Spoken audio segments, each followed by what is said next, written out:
നമസ്കാരം. വെഞ്ഞാറമൂട് കൂട്ടക്കൊല വാർത്ത കേട്ട ഞെട്ടലിൽ നിന്നും ഇതുവരെയും കേരളം മുക്തരായിട്ടില്ല. 5 പേരെ അതിദാരുണമായാണ് പ്രതിയായ അഫാൻ വെട്ടിയും കുത്തിയുമെല്ലാം കൊലപ്പെടുത്തിയത്.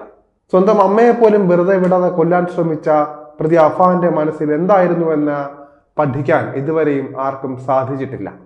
എന്തായാലും ഇപ്പോൾ കേസുമായി ബന്ധപ്പെട്ട പുതിയ വാർത്തകൾ വന്നുകൊണ്ടിരിക്കുകയാണ്. കൂട്ടക്കൊല കേസ് പ്രതിയായ അഫാനെ കാണാൻ അമ്മയായ ഷെമി ആഗ്രഹം പ്രകടിപ്പിച്ചതായാണ് അറിയാൻ കഴിയുന്നത്. അഫാന്റെ ആക്രമണത്തിൽ തലയ്ക്ക് ഗുരുതരമായി പരിക്കേറ്റ ഷെമിയെ ദിവസങ്ങൾക്ക് മുൻപ് ആശുപത്രിയിൽ നിന്ന് ഡിസ്ചാർജ് ചെയ്തിരുന്നു. പരിശോധനയുടെ ഭാഗമായി അന്വേഷണ സംഘം വീട് പൂട്ടിയിട്ടിരിക്കുന്നതിനാൽ തന്നെ ഷെമിയെ പ്രത്യേക സംരക്ഷണ കേന്ദ്രത്തിലേക്ക് മാറ്റിയിരിക്കുകയാണ്.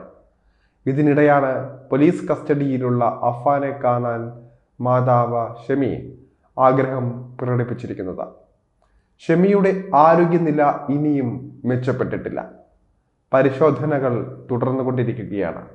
അസ്വസ്ഥത പ്രകടിപ്പിച്ചതോടെ കഴിഞ്ഞ ദിവസം ഷെമിയെ ഡോക്ടർ എത്തി പരിശോധിച്ചിരുന്നു. അഫാന്റെ ആക്രമണത്തിൽ ഗുരുതരമായി പരിക്കേറ്റ ഷെമിക്ക് ഇപ്പോഴും ആരോഗ്യ പ്രശ്നങ്ങൾ തുടരുകയാണ് എന്നാണ് ഡോക്ടർമാർ പറയുന്നത്. തിരുവനന്തപുരം വെഞ്ഞാറമൂട് അഗതി മന്ദിരത്തിലാണ് ഷെമി ഇപ്പോൾ ഉള്ളത്. അഫാന്റെ കുടുംബം സാമ്പത്തിക ഇടപാട് സ്ഥാപനങ്ങളിൽ നിന്നും വ്യക്തികളിൽ നിന്നുമായി വലിയ തോതിലുള്ള പണം കടം വാങ്ങിയിരുന്നതായി പോലീസിന് അന്വേഷണത്തിൽ നിന്നും വ്യക്തമായിട്ടുണ്ട്. ഇതിന്റെ വിവരങ്ങളും പോലീസിന് ലഭിച്ചു കഴിഞ്ഞു.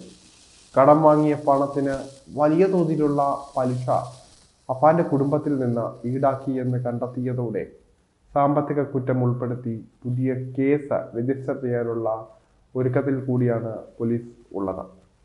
അഫാൻ നടത്തിയ സാമ്പത്തിക ഇടപാട്, കുടുംബത്തിന്റെ സാമ്പത്തിക പ്രശ്നങ്ങൾ എന്നിവ പോലീസ് അന്വേഷിക്കുന്നതാണ്. പലിശ ഇനത്തിൽ മാത്രം കുടുംബം വലിയ തുക നൽകിയിരുന്നതായാണ് രേഖകളിൽ നിന്ന് പോലീസിന് വ്യക്തമായിരിക്കുന്നത്. കുടുംബത്തിന് വലിയ സാമ്പത്തിക ബാധ്യതയുണ്ട് എന്ന ആരോപണങ്ങൾ സമഗ്ര അന്വേഷണം വേണമെന്ന് അഫാന്റെ പിതാവ് അബ്ദുൾ റഹീം ആവശ്യപ്പെട്ടു. 3ാം ഘട്ട തെളിവെടുപ്പ് നടപടികൾ പൂർത്തിയാക്കാനായി അഫാനെ കസ്റ്റഡിയിൽ വിട്ടുകിട്ടാൻ തിരുവനന്തപുരം വെഞ്ഞാറമൂട് പോലീസ് സമർപ്പിച്ച അപേക്ഷയിൽ നെടുമങ്ങാട് ജുഡീഷ്യൽ 1ാം ക്ലാസ് മജിസ്ട്രേറ്റ് കോടതി വിധി പറയുന്നതായിരിക്കും. അഫാന്റെ സഹോദരൻ അഫ്സാൻ, അഫാന്റെ പെൺസുഹൃത്തായ ഫർസാന എന്നിവരുടെ കൊലപാതകങ്ങളുമായി ബന്ധപ്പെട്ട അന്വേഷണത്തിനാണ് അഫാനെ പോലീസ് കസ്റ്റഡിയിൽ വാങ്ങുന്നത്. ഫെബ്രുവരി 24-നായിരുന്നു തിരുവനന്തപുരം വെഞ്ഞാറമൂടിൽ നാടിനെ നടുക്കിയ കൂട്ടക്കൊലപാതകം നടന്നത്.